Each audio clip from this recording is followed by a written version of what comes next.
Hello YouTube, welcome to another video from Gavin Dresser 1985, Scale and Sim Aviation, and I've got what I actually think is a bit of an exclusive today. I've had a look on YouTube and there's been videos on the Hogan 747 series, even the 747-800 series, but I've not seen anything yet on the 747-8F, especially not in British Airways World Cargo colours. So to start something a little bit different for me, we'll have a quick look at the box. Compared to the Skymarks boxes, these come in quite nice boxes, the Hogans. Obviously description there, logos up in the top, including IAG, which is obviously the company which owns both British Airways and Iberia, and a detailed picture on the back. It's only a box, so I'm not going to take into a huge amount of detail, and obviously produced under licence from Boeing. It's not in the box, as you may have guessed, and it's a pretty standard box. You've seen this on all the unboxings, so I'm not going to dwell too much more on that. Let's get to the important part, which would be this. Now, you probably get some idea of the size of this by just how much I'm having to actually bring the camera out, so that you can see the whole thing. The other ones I could fairly comfortably, even though they were in a completely different scale, fit onto the screen.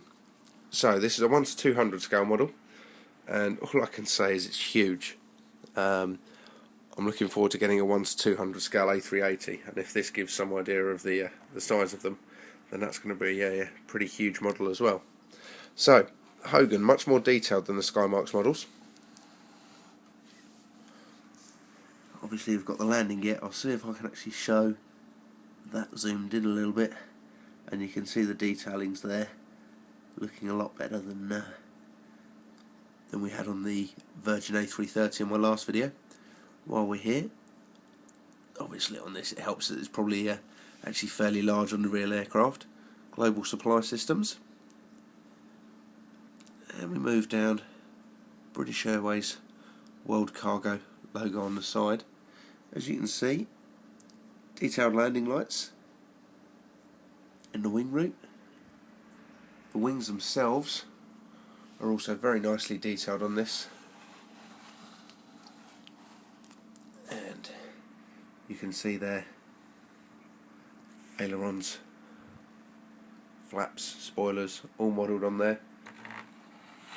Now we've even got details down to the extent that if we actually look closely on here, sorry for the model jogging about, but we do, on the end of these, have the navigation light and strobe unit.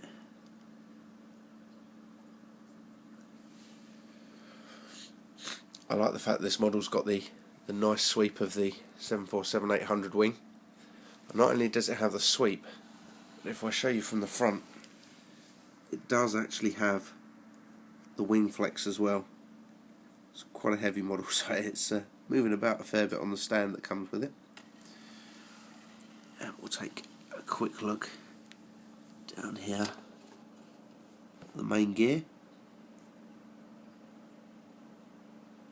Once again, very detailed. The only problem I have with this model, actually, you can just about make it out there. The left main gear on the fuselage actually hangs slightly lower than the right one, so it doesn't sit quite nicely when you just have it off the stand. Rear cargo door, the Boeing 747-8F logo. Now what this aircraft is missing actually is a registration. I'm vaguely tempted to sit there and get a kit so that I could actually put one on myself, but I'm happy as it is at the moment, even without one. Detailed British Airways tail on it. You often see on some of the cheaper models you lose a lot of the gradient that's actually visible in here. You can see obviously the lighter white at the beginning here, the darker section, and then the white again, where on the real British Airways logo on the tail it's obviously done to represent a flag. As I said, on some of the cheaper representations that you get, you pretty much just get solid red and blue.